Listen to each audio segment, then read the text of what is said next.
पिछले चैप्टर में चू को बाहर जाते हुए देखते हैं। उसके बाद डाई डी नू की सर्वेंट पूछती है कि तुम्हें पता है चू ने तुम्हारी एक्स क्यों मांगी है।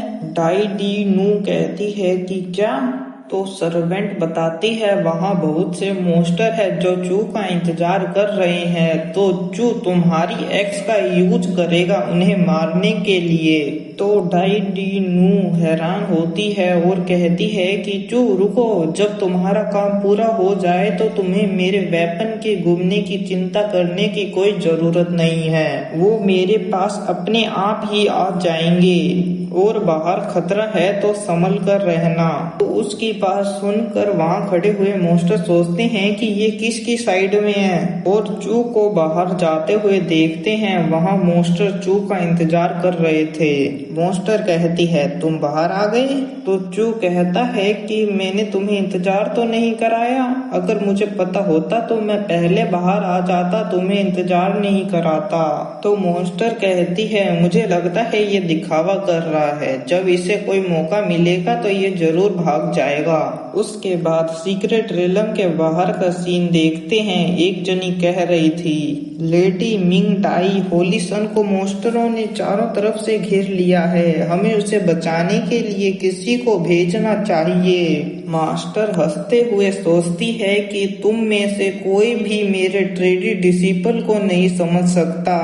इसके चेहरे पर स्माइल देखकर लगता है कि मॉन्स्टरों का बुरा टाइम आ गया है। उसके बाद सीक्रेट रेलम के अंदर एक मॉन्स्टर कहता है कि याओची होली डॉटर तुम्हारे साथ बाहर नहीं आई है, तुम हम सब से अकेले लड़ोगे? चू हंसते हुए कहता है कि तुम सब के लिए तो मैं अकेला ही काफी हूँ। टाइगर जैसे दिखने वाले एक मॉन्स्टर साउंड टेक्निक का यूज करके दूसरे मॉन्स्टर को कहता है कि हमें फॉर्मेशन को चालू कर देना चाहिए। तो वो कहती है फॉर्मेशन जल्दी चालू हो जाएगा और उल्टी गिनती गिनना चालू करती है 3, 2, 1, 0।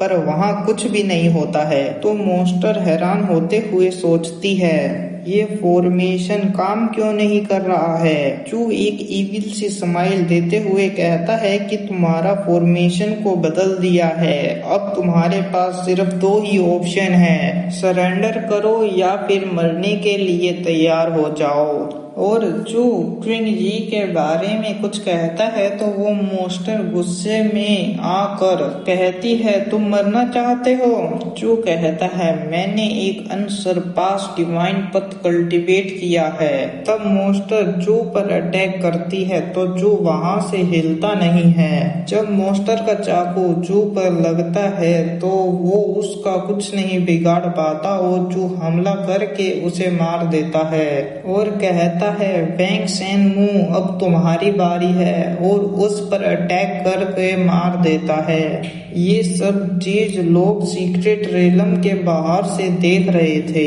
तो सभी चू की तारीफ करते हैं। मास्टर सोचती है कि ट्रेडी डिसिपल तुमने मुझे निराश नहीं किया। उसके बाद मॉन्स्टर को देखते हैं, वो कुछ बोलते हैं। वहाँ 1000 फेस था। वो कहता है ये बात नहीं है कि वो ताकतवर नहीं थे, जो चू है वो उनसे भी ज्यादा ताकतवर था, तो ये बात नॉर्मल है कि वो लोग चू का कुछ बिगाड़ नहीं सकते। तो मॉन्स्टर कहते हैं 1000 फेस ये आगे नहीं चल सकता है, अगर चू को दाव सीक्रेट मिल गई, अगर यह ऐसा चलता रहा तो क्या हम अभी भी वेंग यी वैली के मॉन्स्टर के आने का इंतजार करेंगे? 1000 फेस कहता है कि चिंता मत करो, अगर वेंग यी वैली आई तो इसके भागने के चांस 40% है। मॉन्स्टर कहता है तुम्हारा क्या मतलब? 1000 फेस कहता है कि चू का टैलेंट और ताकत टेरिफाइंग है, तो वेंग यी वैली के मॉन्स्टर यहाँ आए तो भी इसे हराने के 60% चांस है। और मॉन्स्टर 1000 फेस पर गुस्सा करते हैं। उसके बाद चू को देखते हैं। वो सोचता है कि पहले तो मैं सोच रहा था एक स्पाइंग फॉर्मेशन लगाने का उन पर, उनकी बातें सुनने के लिए, पर अब मैं डाई डी नू के वेपन दाव कर डाल दूंगा। जब उसे पता लगेगा कि इसमें कुछ गड़बड़ है तो वो बटरफ्लाई एम्परर की मदद मांगने जरूर जाएगी, पर एक सेयन किंग कल्टीवेटर से छुपाना मुश्किल होगा। मैं क्या करूं? और सोचता है फिंगयाओ इसमें मेरी जरूर कुछ मदद कर सकती है। इसी के साथ हमारा ये चैप्टर यहीं पे खत्म होता है।